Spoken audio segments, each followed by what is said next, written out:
Wendell, kailan ka ba nag-start? Sing along. Tagal na, Diyos ko, mga 1998 siguro. Ang tanda. Oo, siguro mga 27, 28 years na ako sa industriyang ito. Ilan taong ka nagsimula ng trabaho? 16 years old lang, kumakanta na ako sa beer house. As in talaga pupunta ako sa mga beer house, mag-isa lang. Ilan ba kayo magkakapatid? Apat. Apat, pang ilang ka? Panganay. Kaya nga di ba, napuwersa ako kasi nga panganay ako. Ang tatay ko, alcoholic, kaya walang trabaho, tapos laging lasing. Puwersado ako dahil kailangan may dala kang alak kasi bubugbugin kayo. Alam mo, Nabugbog ka ng bata? yung mga kapatid ko, binubugbog. So, umaharang ako. 12 years old pala, nagtitinda na ako ng plastics palengke. O nasa kalsada ka, nagbebenta sa palengke. Oo. Ilan taon mo ginawa yun? Siguro mga 2 taon din. Pag nagtinda ako ng plastic, pag uwi ko, may dala ko isang notebook. May ulam na kami, may isang alak na yun para sa tatay ko. Dati, talagang sikat na sikat 20 seconds. Oo. Antipolo, di ba? Pinipilahan talaga. Super! Eto na. Ano nangyari doon after nung... Nagsibo. Doon ko naranasan yung sobrang sugal. Yung malalang sugal. Doon ko naranasan yung sa malala ah. Bakit ka napunta sa ganon? Siguro napunta ako sa mga maling tao. Nasa kali na lang ako. Ilang buwan kang tumagal sa kalye? Yung tagal din, siguro mga 1 linggo din. Ayoko malaman ng magulang ko, ng nanay ko na failure ako. Na wala naman palang Nangyari 11 sa 11 years. Tapos ayoko. Hindi ko na talaga kaya. Sabi ko, tapusin ko na yung sarili ko. Anong gusto mong sabihin sa mga kalaban mo? Kaya gusto ko sana kayo ang manalo. Bakit? Kaya lang, galingan nyo. I believe the children are future. Teach them well and let them lead the way. Show them all the beauty they possess inside.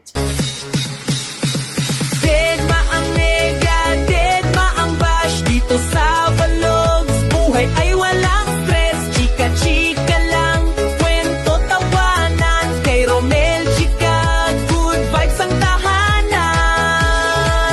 Ganon!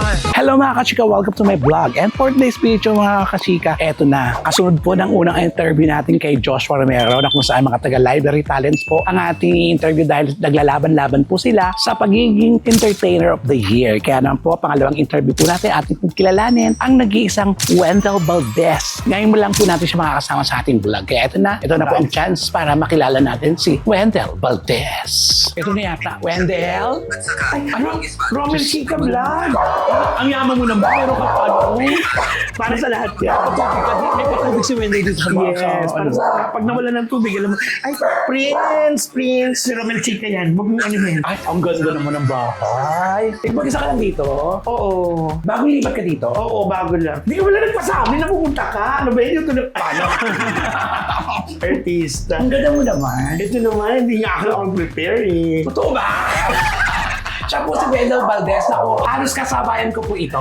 Tama, di ba? Oo, basta una ka lang sa akin. Ng buwan. Oo, hi everyone mga kachika. Hello sa inyo. Kaya ako nagpunta rito, alam mo naman. Ano ba yun? May sasabihin ako sa iyo. Wala man na tayong intro mga usapan. Hindi, syempre naman. Bigla na to? Oo. Sa kwarto na lang tayo Ay, para ano. Yabang mo naman. Kasi mas malamig dun eh. Yabang mo naman. Ayoko namang mainitan ka, ayoko namang pawisan ka, no? Diyos ko naman, chika ka. Halika na, Teka lang muna, ipahingi mo na ako. Ano ba yan? Si CR. Sige, buksan mo na lang. Buksan mo buksan mo yung ilaw para may exhaust. Oh, napaka-arte mo naman sa akin.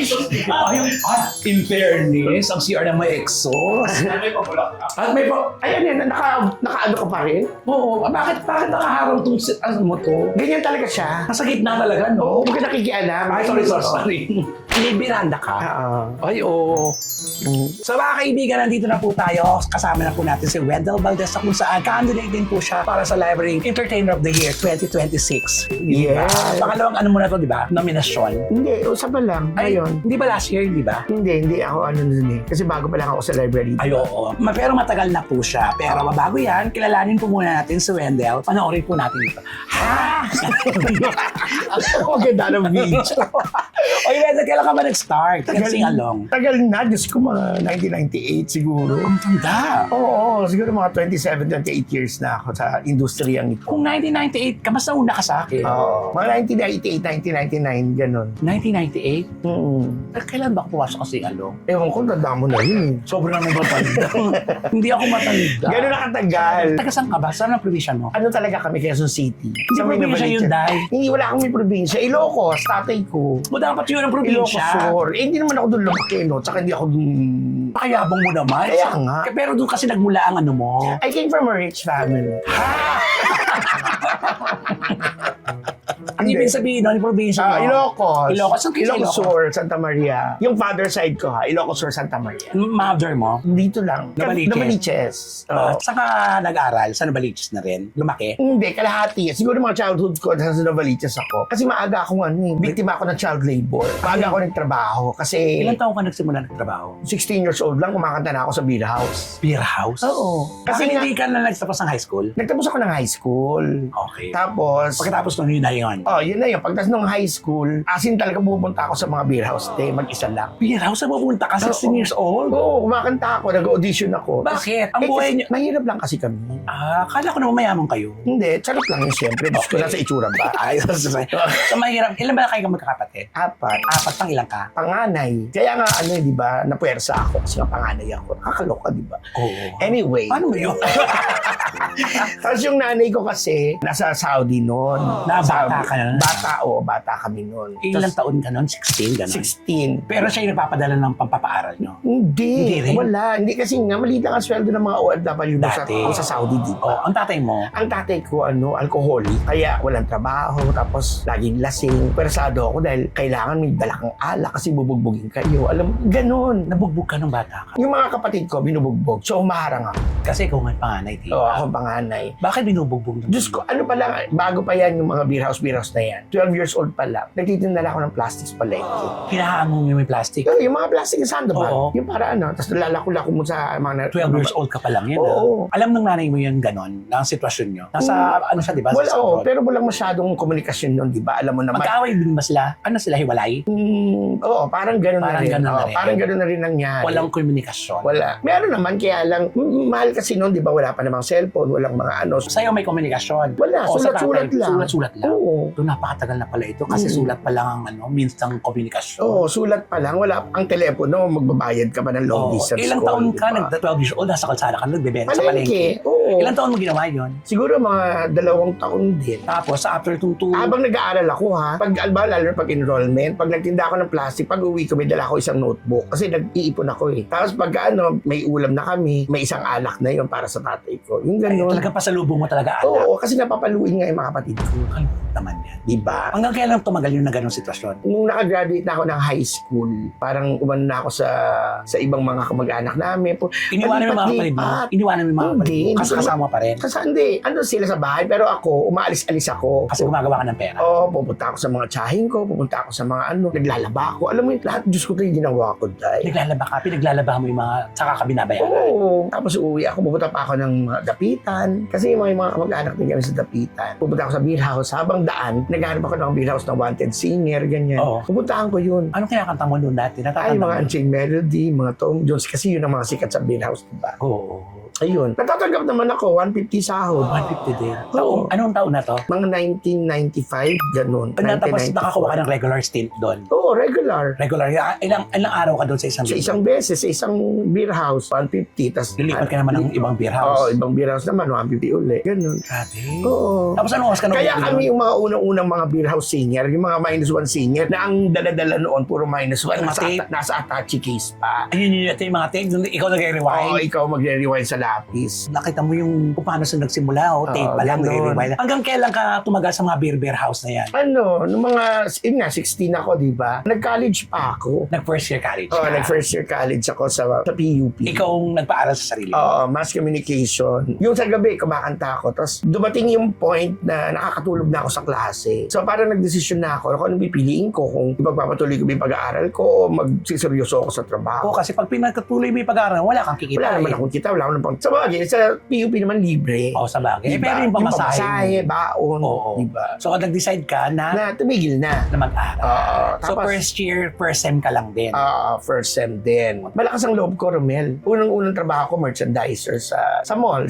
Natatandaan ko pa dyan sa may Ayala, yung Landmark Makati. Oo, Landmark Makati. Yan, naging merchandiser ako Na dyan. anong product? Marca Leon Corn Oil. Marca Leon, Oo. corn oil. Limited Kai Corporation yun. Ay, taray. Ikaw yung nag-aayos. Nagpapalit ng mga gondola. Yan. Oo, taray. Nag-replenish. Ay, taray. Ilan taon ka tumagal na ganon? Isang taon din, roving yun ha. Roving. Iba-ibang supermarket yung pinupuntahan ko. Pinupuntahan mo. Ano na naman, nawala na naman. Pumasok ako ng call center. Yung parang pager. Oo, itatype mo para yun ang sinasabi sa pager. Okay. Tapos, malakas ang loob ko kasi pag tinatanong ako sa interview kung college graduate ako, sasabihin ko, college graduate ako. Walang credentials na hinahanap Wala. mo? Sasabihin, pag tinanong ako ng credentials ko, sabi ko, to follow na lang yung credentials. Ngayon, pag kinuha nila ako, pag nandun ka na, hindi ka naman nagtatanungin eh. Ang galing mo. Oo. Tapos yun sa typing, maluloka ka kasi nung bata ako, may typewriter kaming sira. Okay. So, mahilig ako magaganyan. Nagkataon naman na mabilis ako mag-type. May typing test yun eh. Oo. Computer yun, medyo malambot. Ayun, mabilis din akong so nakapasok ako. Oo, tingnan mo. Dahil sa lakas ng loob mo lahat. Yes. Puro lakas ng loob lang, Day. Oo, kasi Diyos ko. Diba? Nakakaloka yung kwento mo. Pagkatapos nun, Pagkatapos nun, ang call center, nagtrabaho naman ako sa Human Resources. ay, HR. HR. Alam mo kung anong posisyon ko? Ano? Human Resources Officer ako. Ano naman sa akin? Wala. Hindi ibig sabihin, recruitment officer ako. Sa akin dumadaan yung mga interviews. Alam mo, nakakabilib yung kwento mo ha. Simula pala na kwento mo talaga. Puhunan niya talaga lakas ng loob. Yes. Mm, Yun diba? talaga. Kasi wala ka namang ibang bala eh. Wala ka namang ibang paghuhugutan ng lakas, kundi yung lakas ng loob. Palakasin mo lang talaga loob mo. Oo. Siyempre, pinanday na kami ng hirap eh. Alam mo yun. Kapag pinanday ka ng hirap, maraming papasok sa isip mo na mga bagay na hindi mo magagawa, pinagagawa. Nakakayanan. Diba? Ang galing. Ba't hindi ka nare-renew kasi hinahanapan ka na ng credentials? Hindi. Maalis ka na lang talaga. Oo, kasi parang ako kasi pag medyo Sawain. hindi naman sawain, pero pag medyo may hindi magandang nangyayari, maalis na ako. Ayoko ng yung parang may mga taong ayaw sa'yo. Ewan ko ba kung masyado akong critic, no? Wow. Or masyado kong, hindi ko alam ha, pero nasa ugali ko siguro yung Pag meron mga nega mga na, maling sistema, maalis ka na. maalis na ako. Ayoko ng Ay, may ganun. paninindigan ka. Oo, ayoko ng ganun. Nung sa human resources na ako, may mga friends ako na nagpupunta ng Men at Work. Yung Men at Work po, yung po yung Isa sa mga- isa po sa pinakaunang luma. Pinakalumang sing-along na Yes. maliit lang. Maliit lang, sa third floor po yun. Oo, tapos yun, sinama ako doon. Sino nagsama sa'yo doon? Yung mga kaibigan ko nagpupunta sila doon eh. Okay. So guest din sila doon. Punta kami, tapos kumanta ako, pinakanta nila ako. Natatanda ba yung mga host doon? Kilala mo ba? Oo, sila Shawi, Sam Coronel. Ang mga second batch na nangyayari. Kasi kami yung parang, si Chocolate ang first batch yun, pangalawa ako na. Pata mo, dinauna ka sa akin. Ay, totoo. Oo. Ayan, sila Reggie Aso, sila Lassie, sila ang mga nandun. Tapos sila Kuracha. Okay. Ayan. Hanggang sa nakasanayan namin punta doon, nakakanta. Kinausap ako ng may-ari. Baka daw po pwede ako mag-spotlight. Ay, Linggo ang binigay sa aking araw. Oo. Spotlight lang. Kasi syempre makulit ako, madaldal ako. Tapos naging kachika ko yung mga host doon. So parang naging barkada kami. Okay. Naging tropa kami. Tapos yun, Natanggap ka. katanggap ako. Magkano ang sweldo mo doon? 150. Grabe yung 150. Oo. Nabaligis pa ako umuwi Binuin mo, nagbubus ako papunta doon, 150. Wala ka naman iuwi. Hindi, magkano lang naman pamasahin noon? Nasa mga 30 pesos lang. Ay, totoo ba? So, kakain pa kayo mga kasama mo sa labas. Pero ikaw, syempre, kalahati lang o-order mo, kasi hingi ka na lang sa iba. Ganon. Pero 150, no? Mga Taon yun, no? diskarte. Ilan taong ka tumagal sa Men at Work? Matagal din ako doon, mga 2 taon. Doon ko na nga nakilala sila Willie Jones. Ayun. Bago lang ako sa Men at Work, nakilala ko si Willie Jones. Di ba yung interview mo siya nakaraan? Yan si Willie Jones. Magkakapera ako dyan kasi hinahatid ko lagi sa taxi. Oo, kasi malakas kumita sa ina mo. Oo, kinukuha ko siya ng taxi noon. Pag nandyan na siya, natutuwa ako kasi alam ko may 50 pesos na ako. Inahatid ko siya, tapos bibigyan niya ako 50 pesos. Galing. Yun. Swerte lang siguro talaga, no? Blessed lang siguro ako ng mga panahon na yun na nung pumasok ako ng Men at Work, mabilis yung proseso. Napunta ako ng Page Jam, napunta ako ng Basilica. Tapos sumunod na. Ayan na, hanggang sa punta ako 22nd Street. Doon tayo nagkasama sa...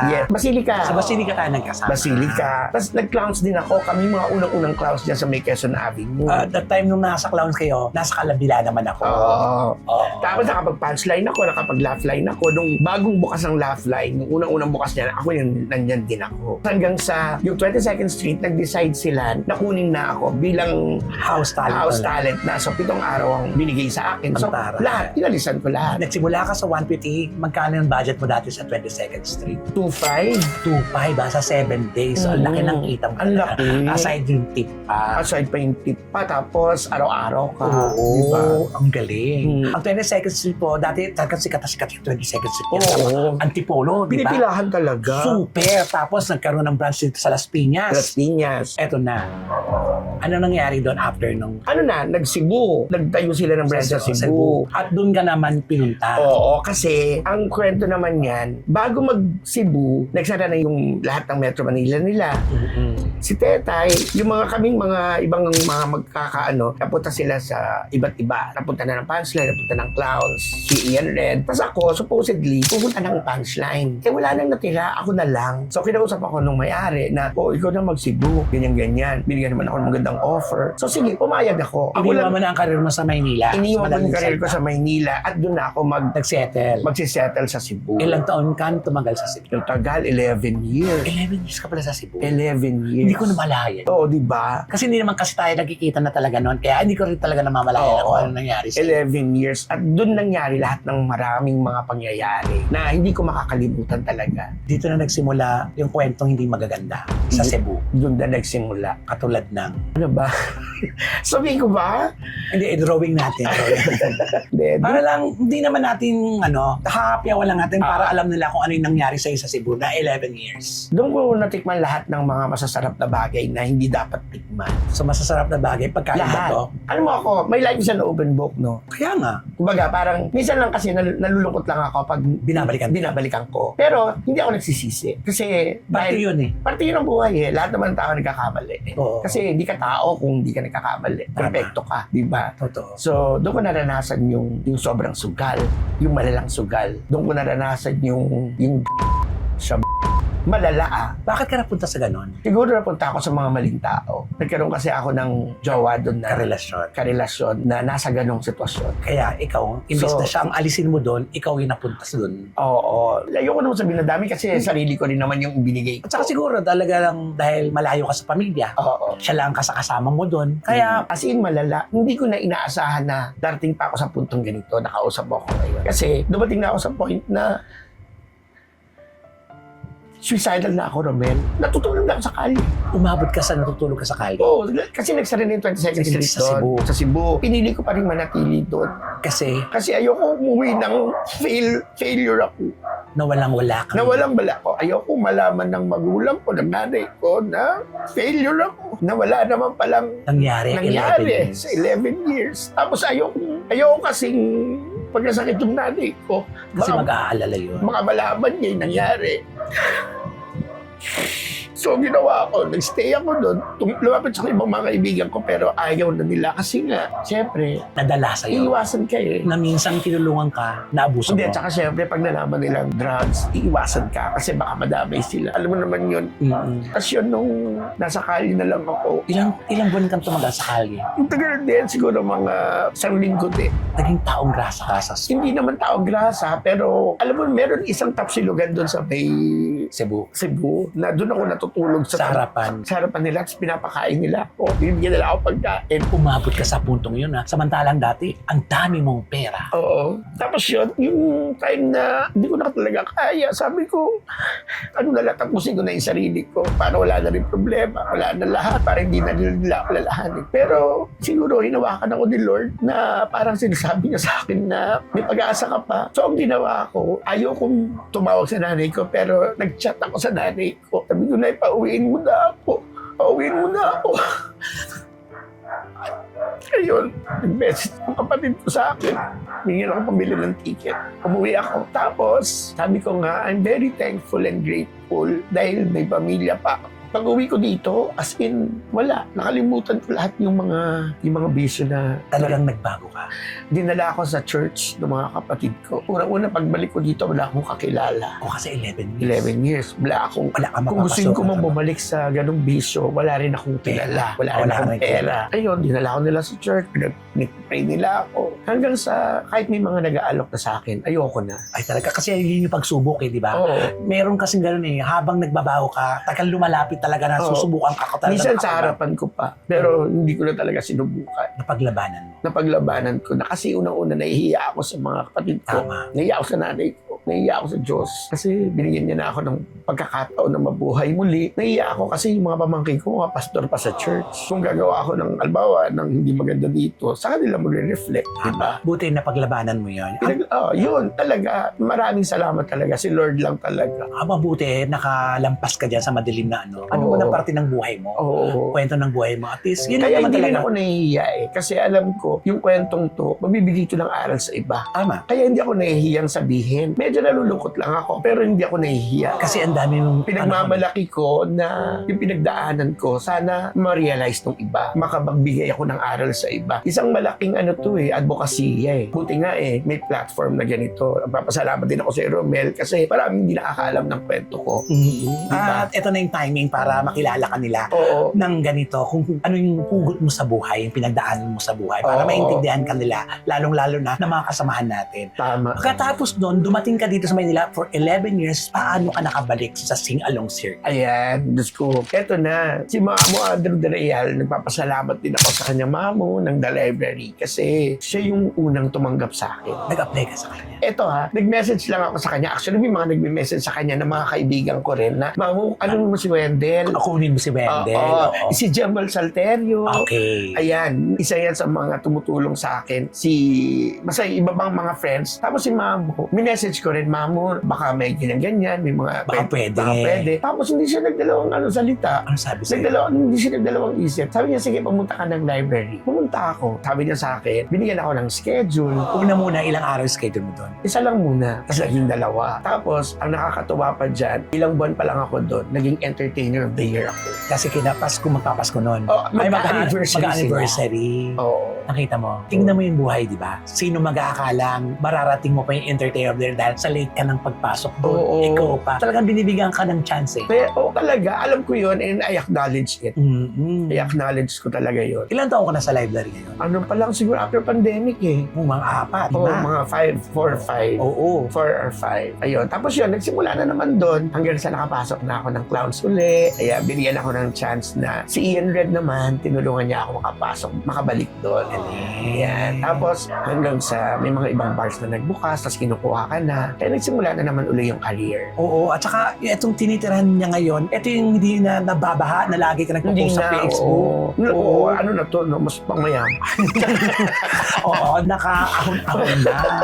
Nakaka-LL ka na ngayon. Hindi naman, pero yung sapat lang ako naman, kasi Romel, ako yung taong sa sitwasyon ko, hindi na ako naghahangad maging mayaman. Hindi na ako naghahangad sumikat na sumikat. Ang sa akin lang yung nabubuhay ako sa pang-araw-araw. Tama. Kung ano yung meron ako ngayon, i-enjoy ko. Oh, live by the day, ikaw. Maging Kasi masaya. hindi naman natin hawak ang buhay, no? And any moment, pwede tayong kunin ni Lord, di ba? Gusto mo na ba? Ha? Gusto mo na ba? Ito lang ba?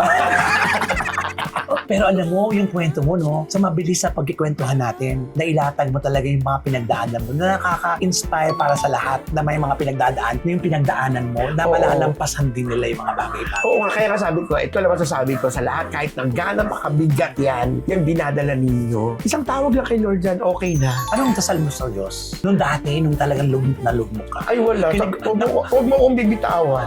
Dumating ba sa puntong question mo ang Diyos? Hindi, kasi lahat to ginawa ko Alam ko naman maganda yung gusto niya para sa akin. At saka hindi kanya pinahirapan sa pagbabalik mo. Hindi. Di ba? Oo, ang lagi ko lang dasal sa kanya, ngayon nagkakamali pa rin ako, nagkakasala pa rin ako. Huwag mo kong bibitawan. Kasi para sa'yo talaga ako. Yung ganun. Huwag mo kong bibitawan. Kung magkakamali man ako minsan o magkakasala talaga ako, please, huwag mo kong bibitawan. Yun lang lagi kong Hindi siya ang dinadasal. bumitiw.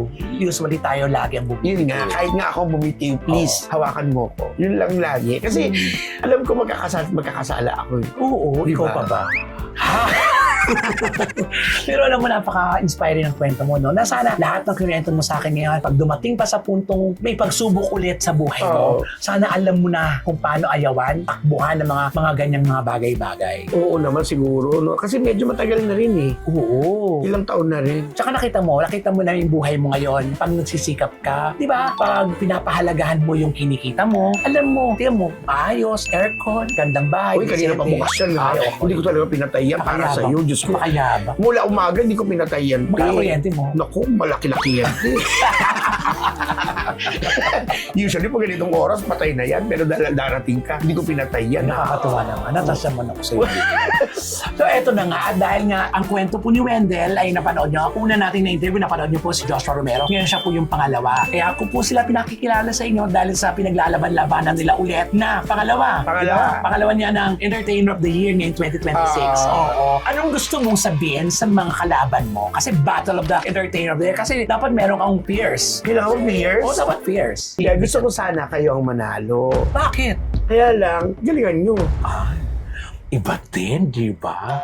Diyos ko. Ano napipil basta- mo ngayon? Hindi. Kasi, Excited ako Oo, kasi kasi- iba-iba yung sistema ngayon, di ba? Oo. Yung biruin mo, akit kasi yung tablado, so magpa-perform ka, tapos i-judge ka. So, ibang level yun eh. Oo. Kaya, good luck na lang sa mga sa mga kasamahan ko na nominated para sa Entertainer of the Year. Basta, galingan natin, pero mas galingan nyo. kasi magaling ka. Ganon. Magaling ka. Sino mo magsasabi nun? Kundi, Pero alam mo Hindi, na, basta ako, I will give my best. Siyempre para sa kay Mamu, Andrew Delial, kay Tito Danny de la Cruz, at saka sa The Library, ibibigay ko yung best ko, siyempre. Oo. At saka Diba? congratulations pala nung nagdaang birthday celebration mo. Napalong-palo ka. Yes, thank you Palong-palo very lahat. much. Congratulations. More shows. Yes, Ganon. salamat po sa lahat ng mga sumuporta din sa akin. At sana, ngayong Entertainer of the Year, maramdaman ko yung parehong support ang binigay niya sa akin ng birthday ko. Aww. Diba? Pero bakit tayo matapos, Wendell? Anong gusto mong sabihin kay Mamu muna? Kay Mamu Andrew Drian. Mamu, maraming salamat po. Kumbaga, itong pangalawang pagkakataon na to sa karir ko ay utang ko sa'yo. Ikaw po ang nagbigay sa akin ng lugar para mabuhay ulit. At eto na, sa mama mo. Naiiyak ako, nanay ko kasi. Nay, mahal na mahal kita. Alam ko marami kang mga disappointments, marami kang mga stress na nakuha sa akin. Pero, I will make you proud. Gusto ko dumating din yung panahon na sasabihin mo sa akin na proud ka na naging anak mo. Basta mahal na mahal kita. Mag-ingat ka lagi dyan. Basta lagi kitang pinagpipray. Sana pag-pray mo rin ako lagi. Yun lang. Yan po si Wendell Valdez. Alam mo, sa lahat po ng mga kasamahan namin na mapapanood niyo po ito, alam niyo na po kung ano ang pinagdaanan ni Wendell Valdez. Kaya mahalin natin si Wendell Valdez. Salamat po sa pagmamahal at suporta. Good luck, friend. Ay, salamat, friend. Alam mo naman, thank you din sa iyo, ha. Thank you din kay Romel kasi si Romel yung isa sa mga kaibigan ko na hindi din bumitaw sa akin. Bumitaw dahil. Ha? Pero ade, alam mo naman, di ba, kahit hindi tayo madalas mag-usap, nagkakasama lang tayo pag magkaset tayo. Pero alam mo yung lalim. Eh, siyempre, ganun talaga, hindi na mawawala yun. Ano? At saka pag matagal na kayo magkakasama, puso sa puso na nag-uusap. Totoo. Diba? Lalo na pag nasa sasakyan tayo. Di ba? Hindi na kailangan ng text. Hindi na kailangan. Naramdaman ko naman talaga ang pagbabago mo. Sana lang, pag tuloy mo na yan, huwag ka nang kakaliwa, huwag ka nang kakanan, basta dumiretso ka na lang. Tingnan mo ang patungo sa tamang daan. Ganon. Oo, tama. Siyempre, in God's will. Oo. Anong kanta ng buhay mo? Siguro yung the greatest love of all. Ay, talagang puno-puno na pag pasapol naman. I believe the children are future. Teach them well and let them lead the way. Show them all the beauty they possess inside. Give them a sense of pride. Make it easier. Let the children's laughter remind us how we used to be. Wala, yung greatest love of all kasi parang mahalin mo din yung sarili mo, di ba? Oo. Oo, kasi pag minahal mo yung sarili mo, ibig sabihin, kaya mo na magmahal ng iba. Yes. Basta unang-una sa lahat, pag marunong ka magmahal, maganda ang balik sa'yo at pag-ibig din ang balik sa'yo. Oo, kasi syempre yun naman ang turo ng Diyos eh, pagmamahal. Yan ang gusto ko sa'yo eh. Talagang nakakapit ka na. Hindi ka na nakakapit, kundi nakayakap ka na sa Panginoon. Yes, syempre wala namang iba. So with that mga kachika, yan. Good luck, Wendell. Salamat, Romel Oo. Chica. Sana naibigan niyo po ang kwento ni Wendell. Imbitahan mo sila. Inimbitahan ko kayong lahat on June 15 sa The Library Comedy Bar dyan lang po sa May Alabang sa Potter Road. June 15 po para sa pagpili ng Entertainer of the Year. Ako po si Wendell Valdez, nominated Entertainer of the Year 2026. sa aking vlog. Deadma ang mega, deadma ang bash, dahil ang buhay ay chika-chika lang. Ganon. Deadma ang mega, deadma ang bash dito sa